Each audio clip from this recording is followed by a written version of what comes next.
അടിമാലി ടൗണുമായി ചേർന്ന് കിടക്കുന്ന കുരങ്ങാട്ടി ആദിവാസി മേഖലയിൽ മൊബൈൽ നെറ്റ്വർക്കിന്റെ കുറവ് കുടുംബങ്ങളെ വലയ്ക്കുന്നു. പ്രദേശത്ത് നെറ്റ്വർക്ക് ലഭ്യമാക്കുവാൻ BSNL ടവർ സ്ഥാപിക്കപ്പെട്ടിട്ടുണ്ടെങ്കിലും പറയത്തക്ക പ്രയോജനമില്ലെന്നാണ് കുടുംബങ്ങളുടെ പരാതി. ബന്ധപ്പെട്ടവർ ഇക്കാര്യത്തിൽ ഇടപെടൽ നടത്തി തങ്ങളുടെ ആശയവിനിമയ ക്ലേശം ഒഴിവാക്കുവാൻ നടപടി സ്വീകരിക്കണമെന്നാണ് കുടുംബങ്ങളുടെ ആവശ്യം. അടിമാലി ടൗണുമായി ചേർന്ന് കിടക്കുന്ന കൊരങ്ങാട്ടി ആദിവാസി മേഖലയിൽ മൊബൈൽ നെറ്റ്വർക്ക് വേണ്ടവിധം ലഭ്യമാകാത്തതാണ് കുടുംബങ്ങൾക്ക് ബുദ്ധിമുട്ടാകുന്നത്.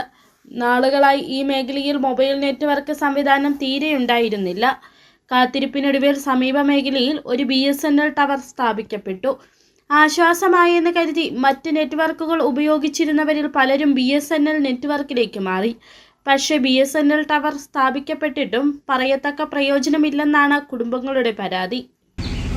വൈഫൈ ഇല്ല, ഒന്നുമില്ല. നിലവിൽ പുറത്തേക്ക് ഒരാളെ ഒന്ന് കോൺടാക്ട് ചെയ്യാൻ പോലുള്ള അവസ്ഥ ഇല്ല ഇപ്പോൾ അവിടെ. അപ്പോൾ അതൊന്ന് ശരിയാക്കണമെന്ന് നമ്മൾ ഞാനിപ്പോൾ 3 പ്രാവശ്യം ഞാൻ BSNL ഓഫീസിൽ വന്നു, സാറേ ഞങ്ങൾക്ക് ഇങ്ങനെയുള്ള റേഞ്ച് കിട്ടുന്നില്ല എന്ന് പറഞ്ഞ് 3 പ്രാവശ്യം ഞങ്ങൾ BSNL ഓഫീസിൽ ഞാൻ ഒറ്റയ്ക്ക് പോയി ചെയ്തു. പക്ഷേ എന്നിട്ടും അവിടുന്ന് എന്താ പറയുക, ഒരു നിലയോടെ അവർ സ്വീകരിച്ചിട്ടില്ല. അവർ പറയുന്നത് നിങ്ങളുടെ ഫോണിൻ്റെ സംവിധാനം മാറ്റിയാൽ മാത്രമേ ശരിയാവത്തുള്ളൂ. കാട്ടാനയടക്കമുള്ള വന്യജീവികളുടെ ശല്യം സ്ഥിരമായുള്ള മേഖല കൂടിയാണ് കൊരങ്ങാട്ടി. കാട്ടുപോത്തും കാട്ടുപന്നിയുമെല്ലാം ഈ മേഖലയിൽ വിഹാരം നടത്താറുണ്ട്.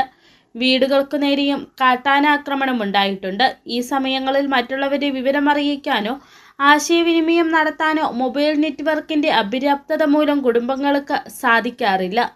മഴക്കാലങ്ങളിൽ ഏതെങ്കിലും വിധത്തിലുള്ള അനിഷ്ട സംഭവങ്ങൾ നടന്നാലും മറ്റുള്ളവരോട് നേരിട്ടെത്തി വിവരം ധരിപ്പിക്കുകയേ നിർവാഹമുള്ളൂ. ഈ സാഹചര്യത്തിലാണ് ബന്ധപ്പെട്ടവർ ഇക്കാര്യത്തിൽ ഇടപെടൽ നടത്തി തങ്ങളുടെ ആശയവിനിമയ ക്ലേശം ഒഴിവാക്കാൻ നടപടി സ്വീകരിക്കണമെന്ന ആവശ്യം കുടുംബങ്ങൾ മുമ്പോട്ട് വയ്ക്കുന്നത്. City vision, Adimali.